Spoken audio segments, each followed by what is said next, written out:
particular problem in my tennis roguelike Torso Tennis. And that is, people go through the tutorial and they learn how to play the basic game. They learn that they can graft on a snake limb onto their body or a knife arm like that. They learn that they can serve. They learn that they can return, and they're, kind of playing tennis. But I noticed at MagFest when I demoed the game, there's this problem that people kind of leave the game feeling a bit like overwhelmed and exhausted.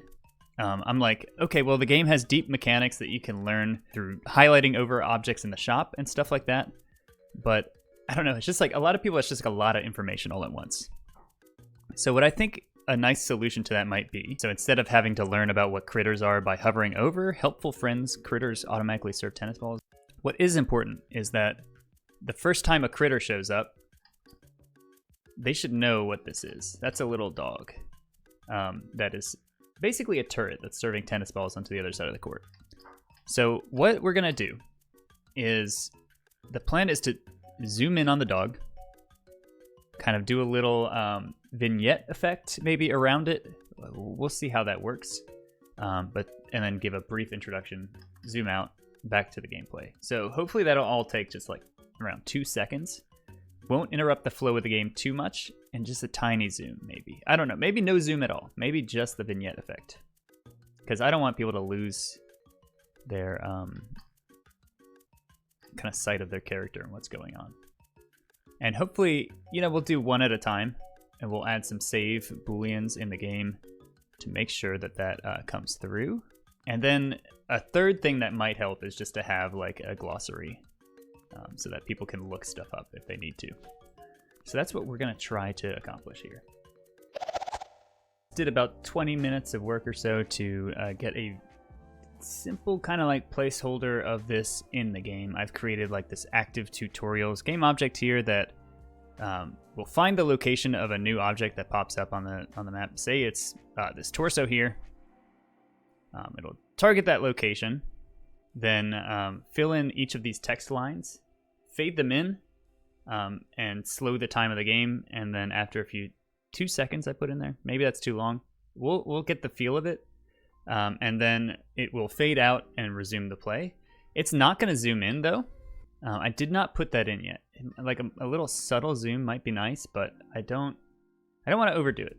And I think the biggest thing right now is I'm asking a question with this. Is this something that's going to be too invasive in the gameplay experience? Because I'm not fully committed yet to having this in the game. I just think it might be nice to explain things a little more clearly. Let's take a look at the code here for a second. I'll show, like, I did just kind of create some description strings here. And I want them to be just a few words, like it's the title of the object and what it does. And leave the details for like the menus and the hovering and the tooltips. But I just want people to know, like, oh, if there's trash, like there's a banana. I happen to have one on my desk. But if a banana's on the playfield, people should know immediately, like, not to step into it. I put like a little warning sign on it. There's like a red triangle that says like warning, but trash stuns players. That's all it needs to say. Critters serve balls. And then it's up to them to discover little things about it. Like if you serve on top of a critter, that critter is destroyed. Same thing with the trash. If you serve on top of trash, it's no longer there to stun people.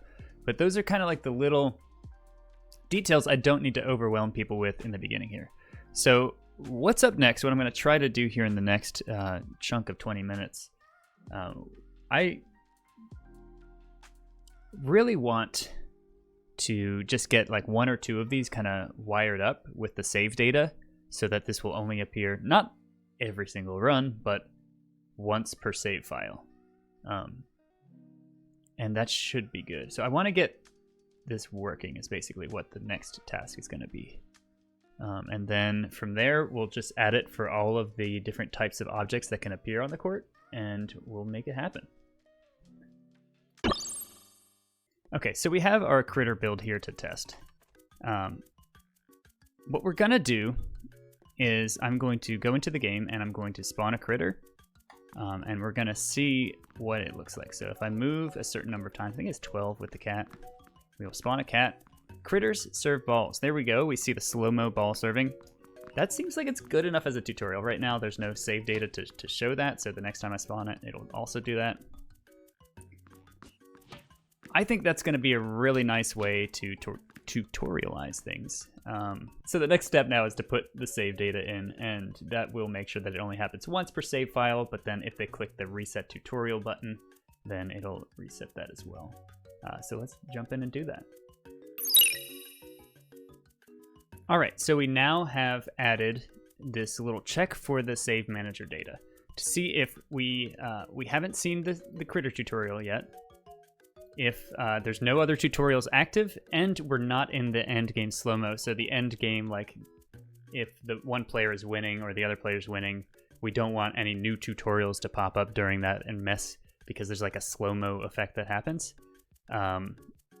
So hopefully, like if the tutorial pops up at the end and then someone wins, it shouldn't mess with the end game slow-mo too much. But only then will we execute the tutorial and write over the save data with that new thing. So if we jump in the game here and then we press continue, everything should still be false. We haven't actually tested this yet, but we still have our old build here with the critter lover, with 2 snakes, with the kitty cat. Let's go ahead and run, and let's see if we get the critter tutorial once when we... Okay, there it is. Critters serve balls. Okay, and then if we get more critters, we should not see the tutorial now. Unless we didn't. The save data is correct. So that's cool. That's a really nice way to show that.